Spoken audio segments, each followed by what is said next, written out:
Fala galera, tô aqui iniciando meu trotinho pré-musculação. Hoje é terça-feira, dia 6 de maio de 2025. Ontem eu fiz 10k de trote pós-track and field lá. Tava me sentindo super bem, ao contrário aí do que eu imaginei. Hoje eu vou fazer um trotinho aqui bem leve. Daqui a pouco eu vou para musculação. Essa semana a gente começa aí com um assunto muito interessante, muito: resiliência. Pô, cara, é só pedrada atrás de pedrada, né? Depois de disciplina vem resiliência. E uma palavra que tá muito na moda, né? Vou explicar também por que ela ficou na moda, quando que começou isso. Mas o fato é que realmente resiliência, ela tá totalmente ali conectada e lado a lado com a disciplina. Eu vou trazer algumas histórias aqui, alguns exemplos que ajudam a compreender melhor o conceito da resiliência e o quão fundamental isso é para qualquer esportista.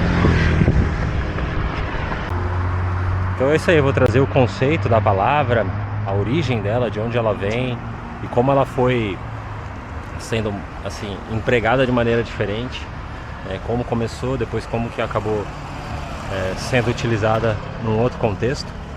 Vou trazer também histórias de resiliência, né? História pessoal, história da família Machida, história da própria Gisele também, que tem muito a compartilhar nessa parte. E é isso, pessoal, resiliência tem tudo a ver com o esportista também, né? Não à toa, todos esses conceitos, todas essas virtudes estão lá no livro, né, dos 7 códigos, as 7 virtudes do samurai, porque isso norteou mesmo a vida do Lyoto, e ele tem muito a ensinar nisso. É uma pessoa muito sábia, o pai dele é uma pessoa muito sábia também, e é uma riqueza muito grande poder absorver isso. E pra mim, galera, acho que é até legal compartilhar. Eu vou falar isso mais ao final dessa série, mas eu posso já dizer pra vocês que quem mais aprende com isso sou eu. Quando você lê um livro e você até estuda esse livro, anotando, marcando com marca-texto, como eu costumo fazer, você gera um aprendizado muito grande, né? Com certeza. Você lê ali com bastante foco, com muita atenção. Mas quando você ensina isso, quando você distribui isso para os outros, o nível de aprendizado é muito grande. E é o que está acontecendo comigo, porque ao passar esses conceitos do livro e revisitar o tema, eu tenho que voltar a ler o livro, para vocês terem uma ideia. Porque algumas coisas você esquece, alguns detalhes. Fica aquele contexto do livro todo, você sabe explicar do que se trata o livro. Mas você, por exemplo, explicar em detalhes cada capítulo é bem mais difícil. E aí agora que eu estou revisitando, eu estou relendo de uma maneira muito diferente e está gerando um aprendizado para mim muito grande. Então tem sido muito prazeroso para mim e muito rico, sim. Eu tenho que agradecer aí também vocês que estão interagindo, que estão deixando comentários, que me mandam mensagens no WhatsApp, no Instagram. É muito legal, tá? Ter essa troca e é muito gratificante para mim. Obrigado. Então, pessoal, voltando aí pra academia, depois de 2 semanas sem fazer, eu fiquei uma antes do Volta à Ilha, depois agora, essa passada, tava dolorido, gripado e tinha a track field, aí eu não fiz. Eu tô recomeçando. E nesse tema da resiliência, que é um termo que ficou muito clichê nos últimos anos, porque ele foi modificado, né, o emprego dessa palavra. No século XIX, essa palavra ela era usada pelas ciências exatas para tratar sobre as características dos materiais, né, sobre a flexibilidade de materiais. Então, por exemplo, a espuma de um tênis, você mede a resiliência dela, que é o tanto que você consegue deformar e o tanto que ela volta para o estado original e em que velocidade ela volta. Isso se chama resiliência. Então a espuma de um tênis, por exemplo, é super resiliente. A lataria de um carro, ela não é resiliente. Você colide o carro, por exemplo, num poste, aquilo amassa e não desfaz, né? Então tem tudo a ver com essa questão do emprego do emocional, né? Porque depois do século XX, século XXI, a palavra resiliência ela começou a ser utilizada no assunto de saúde emocional das pessoas, né? Sobre o quanto as pessoas conseguem resistir sobre uma questão ou sobre se ser flexível e passar por aquelas adversidades. Porque resiliência é exatamente isso. É a virtude de você crescer com as adversidades. Eu queria trazer uma historinha aqui dos Machida que tem tudo a ver com isso aí. Na época que o Lyoto era criança, até a fase adulta, ele nunca ganhou do irmão dele, o Shinzo, que eu já falei aqui em outro episódio. Até os 19 anos de idade, o Lyoto acumulou 19 derrotas. 19 lutas e 19 derrotas. E até numa ocasião, ele determinou ali que ele ia ganhar do irmão dele de qualquer jeito. E aí o pai dele dizia que ganhava quem treinava mais. E aí ele treinou muito. Treinou o dobro do Shinzo. E aí chegou num campeonato brasileiro em São Paulo. Ele perdeu pro Shinzo assim com 1 minuto de luta, né? Um golpe, o Shinzo foi lá e ganhou dele. Aí ele ficou muito decepcionado, foi lá falar com o pai dele e tal. Falou: pai, posso falar com o senhor? Pode. O senhor falou que quem treina mais ganha. Eu treinei muito mais que o Shinzo e eu perdi dele. Aí o pai dele ficou bravo, bateu na mesa, deu um tapa na mesa e falou: perdeu porque você é burro. Aí ele ficou super magoado com aquilo, não esperava aquela reação do pai dele, né?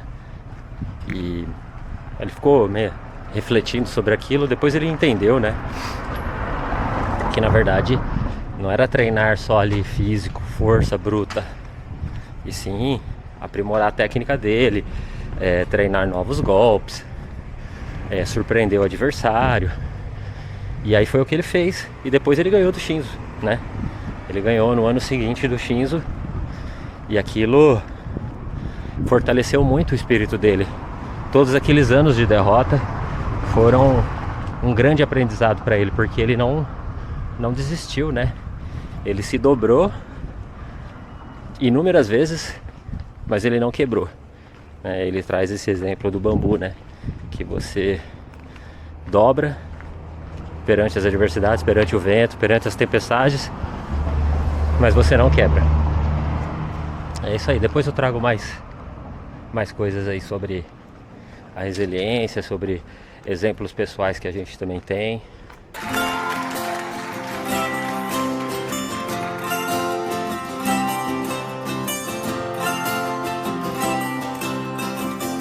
Corrida pra vender cigarro, cigarro pra vender remédio, remédio pra curar a tosse, tossir, cuspir, jogar pra fora. Corrida pra vender os carros, pneu, cerveja e gasolina, cabeça pra usar boné e professar a fé de quem patrocina.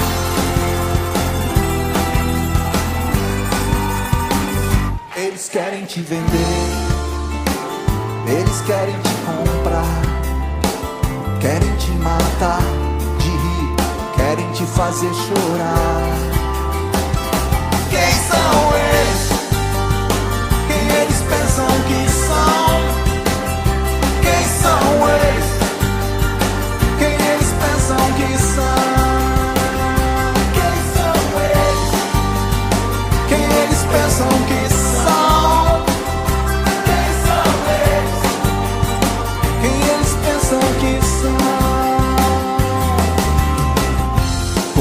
Contra o relógio, silicone contra a gravidade, dedo no gatilho, velocidade. Quem mente antes diz a verdade, satisfação garante.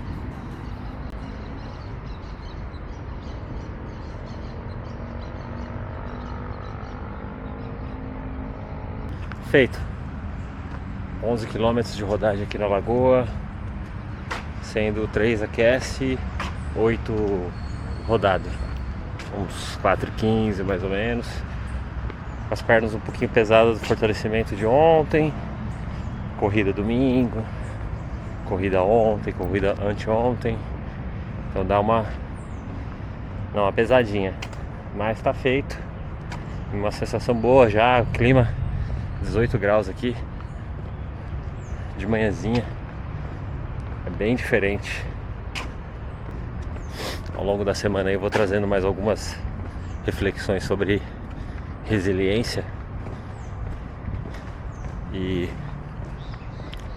fica até o final aí que eu vou contar uma história pra vocês. Uma história pessoal que pouca gente sabe.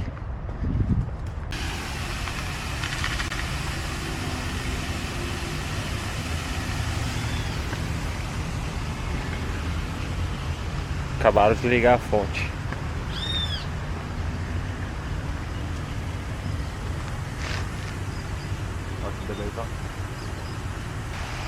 Sabe, pessoal, que uma coisa que ajuda muito a você compreender o conceito de resiliência é a maneira como você enxerga as dificuldades na sua vida. Porque basicamente as pessoas enxergam de duas maneiras: ou como problema ou como desafio. Quando você enxerga uma dificuldade como problema, isso não quer dizer que você não progrida, não avance, não evolua. Só que você vira um resolvedor de problemas. Eu conheço muita gente que tem esse perfil. Eu mesmo já fui muito isso. Eu me denominava resolvedor de problemas nas empresas onde eu trabalhei e tal. Então eu vivia sempre resolvendo problema. O que acontece é que resolvendo problema apenas, isso não tem fim, né? Você acaba sempre caçando problemas para resolver e você só enxerga isso como problema. Você não enxerga isso como desafio, que é a outra maneira de se ver dificuldades. Quando você enxerga como desafio, isso vira um combustível para você, porque você entende que aquilo é mais um degrau no seu processo de evolução e que aquilo, de certa maneira, tá te desafiando e tá te fazendo evoluir, tá te fazendo melhorar como pessoa, como profissional, como atleta. Essa virada de chave, ela foi muito importante para mim, quando eu comecei a ver como desafio e não problema. Então agora eu sou sempre um caça-desafios. Eu estou sempre em busca de um próximo desafio que mantém uma chama acesa dentro de mim, entendeu? Agora, quando você vê como problema, você olha para o problema, dá aquela lamentada, fala: puxa, surgiu essa bomba para eu resolver. Vamos lá, vamos resolver. Agora o desafio não, você acorda e fala: opa, preciso ser melhor que ontem para conseguir transpor esse desafio, transpor esse obstáculo. Parece simples, mas muda bastante a maneira como você enxerga as coisas. Fala, galera, tô aqui na sequência do Diário do Maratonista Amador. Tô com o Mateuzinho aqui, ó, figura de linguagem, né? Olha o tamanho do cara, velho. E aí, gente? Tá sofrendo aqui, né, Mateus? Só um pouquinho. Vai fazer um trabalho aí de 2 meses aí de fortalecimento para o Mateus recuperar as capacidades dele. Ele vem sofrendo aí com uma recorrência de lesões musculares, posterior, panturrilha. É meio que cura uma, estraga a outra.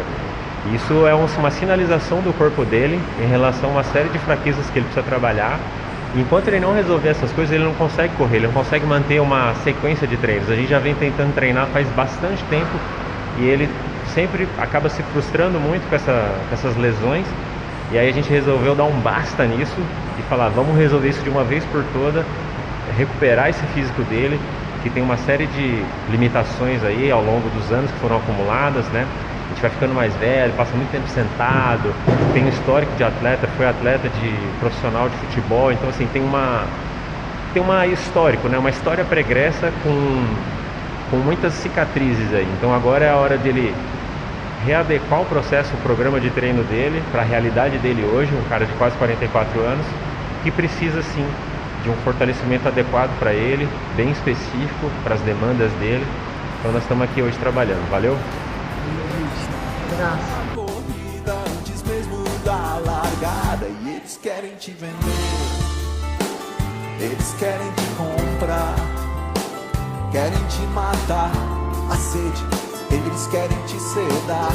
Me digam, quem são eles? Quem eles pensam que são?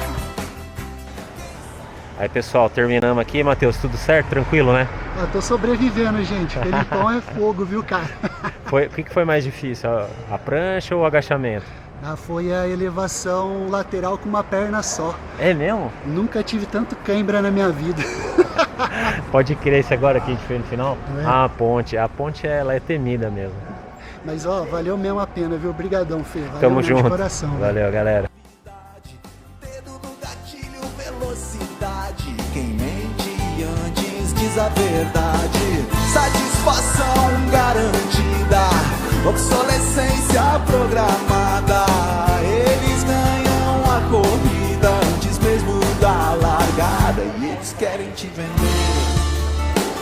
eles querem te comprar, querem te matar. A sede, eles querem te sedar.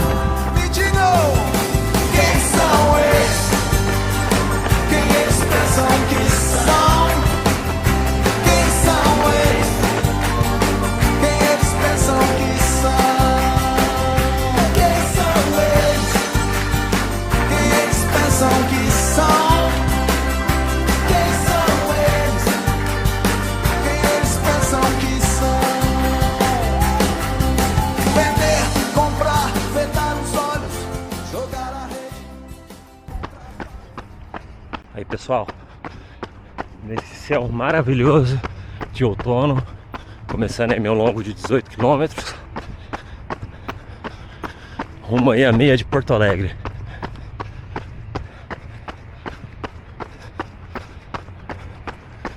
Que dia, hein? Isso aqui é um privilégio, olha. Essa coloração muda em minutos. Se você chegar um pouquinho mais tarde, você perde. Pessoal, dá uma olhada nesse céu. Tem a Golden Hour de tarde, né? Quero ver essa Golden Hour aqui, ó. Essa é braba.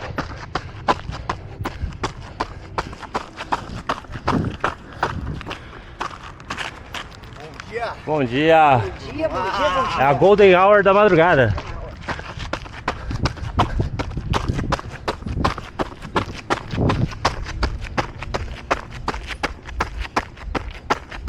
Fala sério. É muito bonito, cara.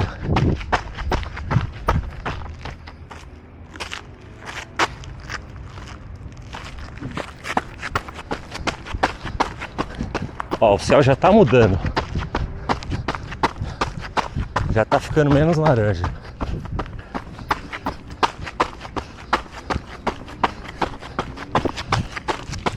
Seis e 15, 6 e 16, assim, ó. Agora é 6 e 16, ó. É o limite. Aí ele vai ficando mais amarelinho. Bora.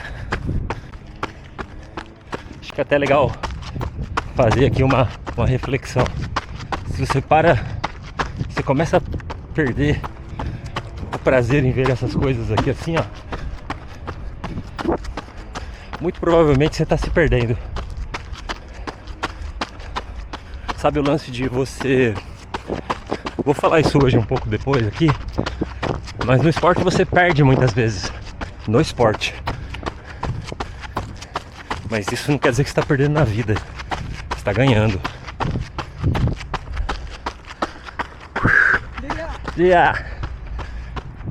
Porque você perde no esporte, mas você não pode perder a si mesmo. Perder sua essência, que você é, que você acredita, né? Sua crença, seus valores, enfim. Eu fico esperando a hora de chegar e ver esse céu aqui. De sábado, principalmente. Eu paro para admirar. E eu não quero perder isso.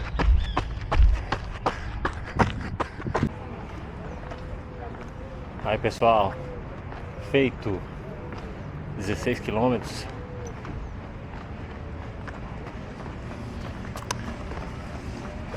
Era 16, né? Falei 18 no começo. Mas era 16, tá feito.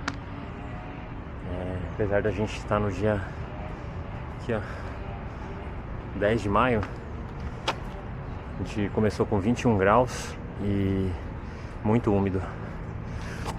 Parece que vai dar uma esfriada aí amanhã. mas a gente tem tido cada vez menos frio para treinar, né? Para Porto Alegre, antigamente a gente começava a pegar frio em abril, né? Maio já era um mês frio e tal, já tinha que começar até com corta-vento, chegava aqui, agora não. Agora a gente vem de regata pro treino e já meio sentindo calor. Completamente molhado, não joguei água nem nada. As costas estão sopadas. Tá feito. Foi muito bom, deu 1h11, 4h28 de média. Fui progressivo, comecei a 5. Fui aumentando até terminar ali perto de 4:1. E tá feito, tá muito bom.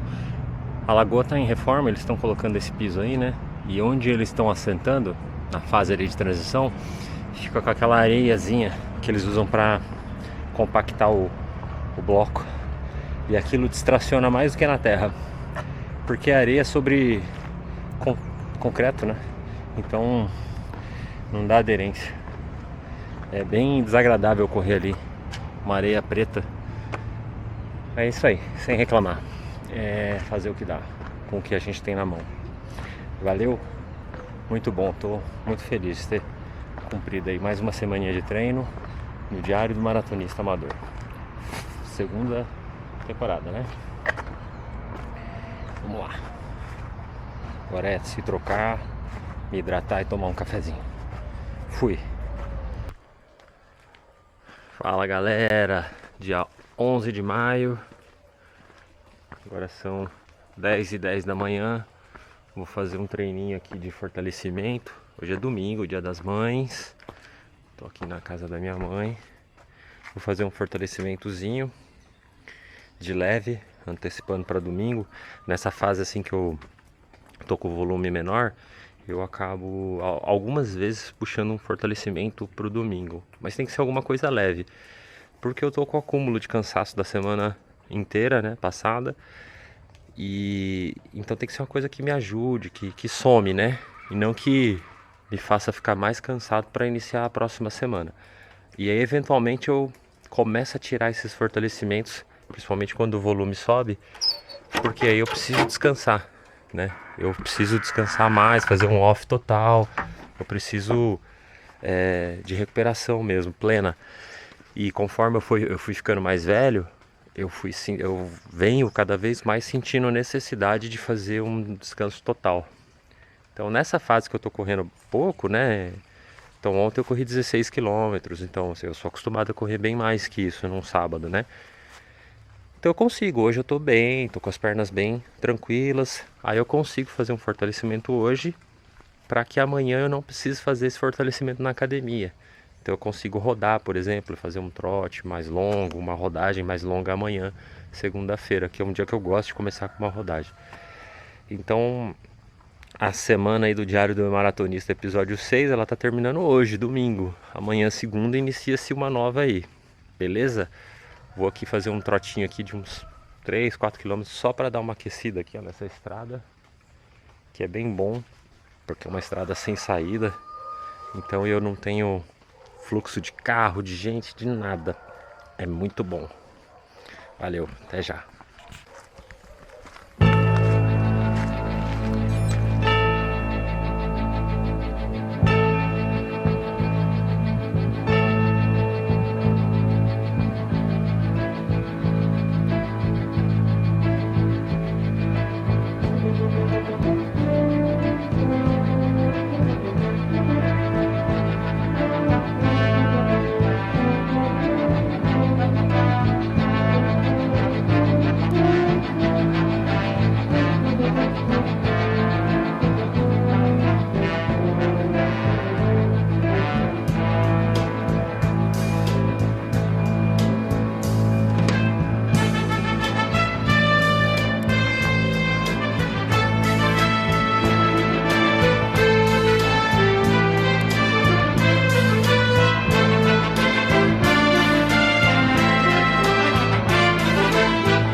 É isso aí, pessoal, encerrando então esse 6º episódio da série aí, Diário do Maratonista Amador 2, falando sobre a virtude da resiliência, algo fundamental aí para nós corredores, nós atletas.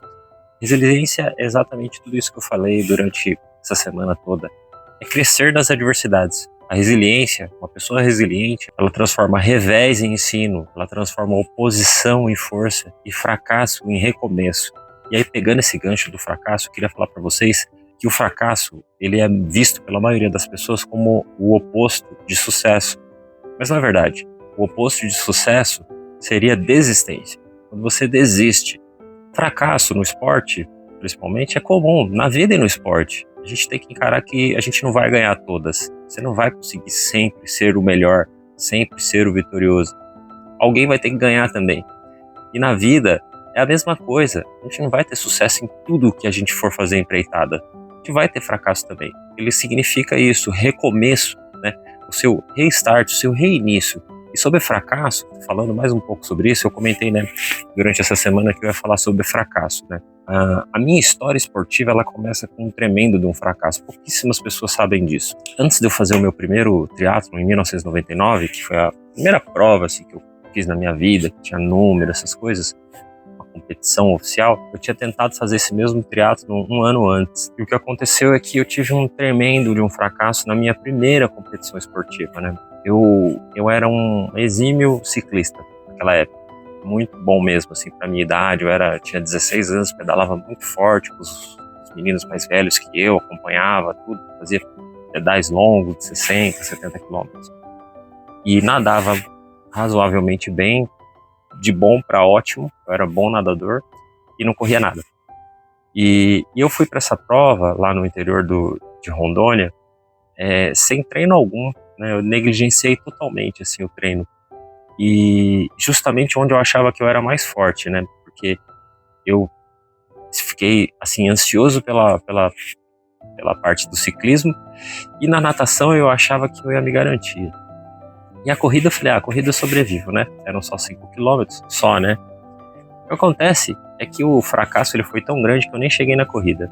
A gente nadava da Bolívia para o Brasil, né? Era na fronteira ali entre Brasil e Bolívia. Saía, na verdade, de uma ilha no meio desses dois países ali, e aí nadava ali mais ou menos 600, 700 metros, num rio que é um afluente ali do Rio Madeira, é o Rio Mamoré. Afluente do Rio Madeira, que é afluente do Rio Solimões, que vai virar o Rio Amazonas. Então ele é um rio muito caudaloso, muito forte, muito bravo, uma correnteza muito grande. É o rio, o maior volume de água e correnteza, volume e correnteza do Brasil. Então, tanto é que as hidrelétricas lá, elas usam o volume, a correnteza da água para girar as turbinas. Enfim, só para explicar que o rio ele corre muito. E aí nós tínhamos duas bordas, uma superior e uma inferior, e nós não podíamos transpassar essas bordas, né? Então a gente largava na ilha, a correnteza ia levando a gente para baixo. Então a gente tinha que nadar meio que para a direita. E o rio é daquele tipo barrento, cor de Toddy, é uma água mais pesada de nadar. O que acontece é que eu não tinha técnica nenhuma para nadar em rio, nadava em piscina. Foi um tremendo de um fracasso. Eu não consegui superar a correnteza, ela ia me puxando para baixo. Eu comecei a entrar em pânico, que quem nada sabe disso, que é muito fácil você entrar em pânico, mesmo atletas profissionais têm esse problema. E eu abandonei a prova. Na época, até meu pai estava na margem lá, filmando com uma fita. Eu devo ter essa imagem, preciso resgatar. E aí eu venho, meu pai procurando ali, né, vendo os meninos saindo da água, e nada de eu sair da água. E aí aparece, eis que eu surjo ali em cima de um barquinho, né, do resgate, com aquela cara de frustração. E aí eu me lembro que eu montei na bicicleta e fui embora para casa, né, muito triste, muito decepcionado. E nem cheguei a pedalar e nem muito menos correr. E aí o que acontece é que foi um tremendo de um fracasso. Eu só tinha 16 anos de idade e eu transformei naquilo em combustível para superar aquele sentimento horrível que eu tinha, né? E aí no ano seguinte eu me inscrevi novamente nesse triatlo, treinei, chamei uns meninos que nadavam no rio para me ajudar da escola, comecei a correr num parquezinho lá. corria 3, 4 quilômetros, pedalar não era uma dificuldade. E aí foi um tremendo de um sucesso, né? Eu fui campeão da categoria juvenil, saí em segundo da água, né? Meu objetivo era sair da água, né? Ali já seria uma grande vitória, então eu saí da água muito motivado, muito empoderado ali, né? Pela minha conquista ali, parcial. E aí pedalei muito bem, tal, assumi a corrida, já estava em primeiro, né? E aí só fui me arrastando na corrida. E aí descobri esse meu amor pela corrida, né? Foi nesse dia que eu terminei a corrida e senti aquela sensação de liberdade que a corrida dá, né? É maravilhoso. Então é isso, pessoal, é uma história de fracasso que eu tive, dentre várias, poderia aqui listar várias, né? Vários fracassos esportivos que eu já tive e que só me motivaram a continuar, me reinventar, trabalhar as minhas fraquezas, transformar as minhas fraquezas em fortalezas, né? Então, foi justamente isso que aconteceu, né? A minha maior fraqueza, que era nadar num rio, se tornou a minha fortaleza, né? Saí muito forte da água, aprendi a nadar em águas abertas. E é isso, pessoal. Mais uma história aí de uma pessoa extremamente comum, ordinária, mas que se vê na condição de humano e que sabe que precisa evoluir a cada tropeço ou a cada queda, né? O importante não é você... Essa frase ela é batida, mas ela é muito verdadeira. O importante não é você... quantas vezes você vai cair, mas quantas vezes você vai se levantar, né? Você pode cair 6, mas se você se levanta 7, e aí tá tudo certo. Aí você transformou oposição e força, você transformou fracasso em recomeço. Né, Nálio? E é isso, pessoal, isso tem muito a ver com o Naseba Naru, né, que eu falei no primeiro episódio das virtudes, né? Onde há vontade, há um caminho, né? E isso o Naseba Naru, ele te ensina a valorizar o caminho. Porque o caminho, ele valoriza a sua conquista. Ele te prepara para desfrutar essa conquista quando você alcançá-la. Então, isso tem tudo a ver com Naseba Naru. E é isso aí, pessoal. Então, eu encerro aqui esse 6º episódio aí da série do Diário Maratonista Amador, falando aí sobre a virtude da resiliência. Eu aproveito para desejar para vocês aí um feliz Dia das Mães. Para quem tem sua mãe aí, aproveite. Para quem não tem, você sabe a falta que faz. Eu tô aqui com a minha mãe. Então, fiquem com Deus e até a próxima. Vem cá, mãe.